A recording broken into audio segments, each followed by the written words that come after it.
So welcome to my YouTube channel. That's what we call The Good Life. It's November and I'm in my home garden at the moment and I'm just getting ready for winter. It's an even more important year for me because next year we're going to be moving, so I'm trying to get everything under control to make it as low maintenance as possible while still growing some things as well, so I can leave it in good order for whoever takes over from me.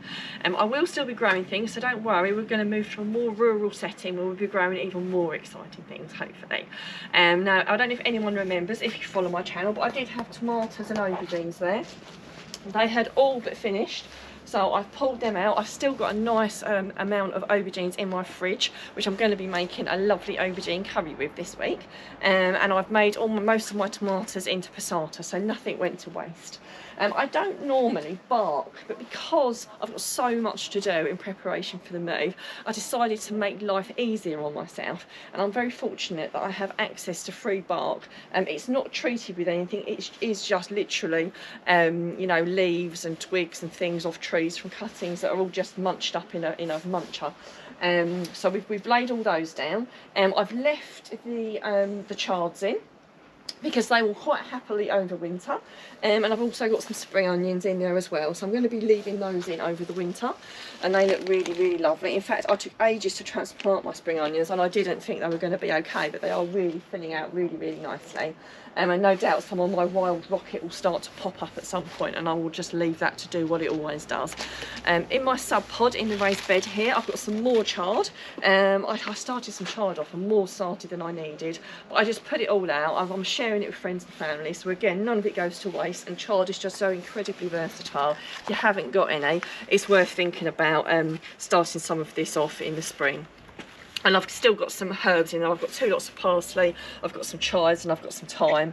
And obviously that's my composting system there, where I compost into the Subpod. I seem to have a stray potato growing out the top there. So obviously you can put, at the allotment, I put ground cover down and bark. So in smaller areas, I find it quite, because I've got access to the bark, it's like a mulch, so I've popped that down. But I do also use ground cover, which again makes life so much easier on yourself. I've been using it for years and years.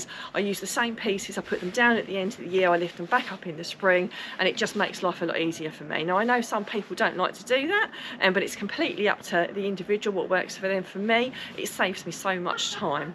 I will put a link up on the screen if you'd like to get some of the weeds presently used, and I will put a link in the description as well. It is from our Amazon shop, so I do have to tell you you'll make a little bit of money out of it, but if it's useful, it's there if you need it. Now let's move over and see what else I'm doing in the garden.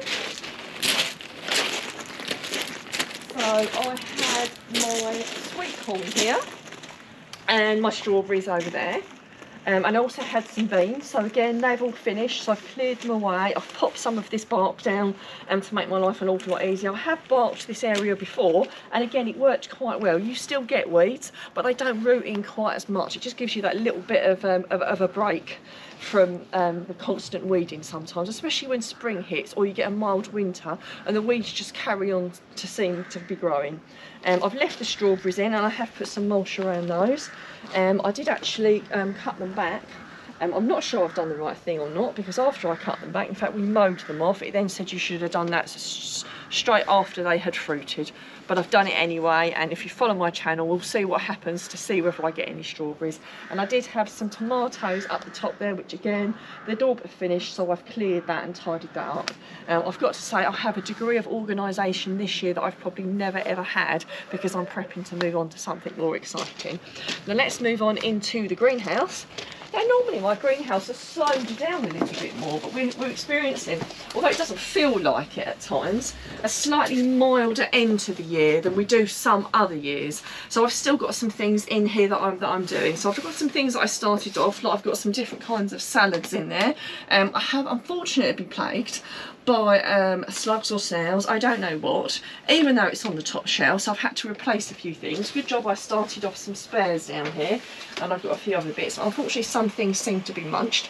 I'm hoping that they don't like everything and some of those salad leaves will survive, but we're going to just have to see. I've got my onions stored in here because it's one of the easiest places for me to store my onions, and I've got a few tomatoes that are ripening, but if I'm honest, some of them are looking a little bit tatty and I'm having to pick out the mouldy ones. I've started off my broad beans in here, which They're a little bit too small for me to pop out, but at some point I will pop some out into the allotment and I will put some fleece over them at the same time. And I've got some more, I've got the Greek cress over here, so I potted some out into the little tray over there, but I've got a few more here which I might pop on into other little pots. And I've got some more broad beans down here as well, so there's lots and lots going on. I've got my Cape gooseberries. Now they don't look as good as the ones at the allotment, but the thing is with the ones at the allotment, when the weather gets really, really cold, they'll definitely kill them off, I think. So I'm going to keep some of these in here and try and overwinter them. I know someone who's done it in Wales, but I don't know whether it's going to work for me. So I've got some canes in here and I'm going to tie these back later just to hold them in, because what I had was they were just kind of like flopping out all across here. So I've tidied all this up, as you can see, and I'm going to tie those back in a minute. I've taken out some of the tomatoes because they're finished. This one's only in here because my cucumbers seem to be hanging around it, and I'm a bit worried if I take this tomato out that the cucumbers might drop off. And that's my biggest surprise of all. I've still got cucumbers. So this is a Nimrod variety.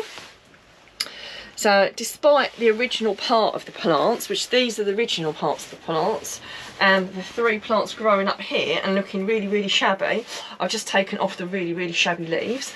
I'm still getting cucumbers coming, and I've got some under here as well. So they are literally everywhere. I've just let them trail all around. I'm going to take a couple off actually. I've just let them trail all around, and I just figure, even though it's November, I've never ever had cucumbers so late before. Even though if they're growing, I'm leaving them. And I have that as a general rule of thumb with most things. If things are still producing and they're clearly producing quality fruits and vegetables, because sometimes they carry on but the vegetables can be a little bit gnarly and not very nice at all, I just carry on cutting them and picking them until the plant stops producing them. So I do hope you've enjoyed the tour of my home garden. If you'd like to know what you can sow and plant this month, please watch the video which will be up on the screen now.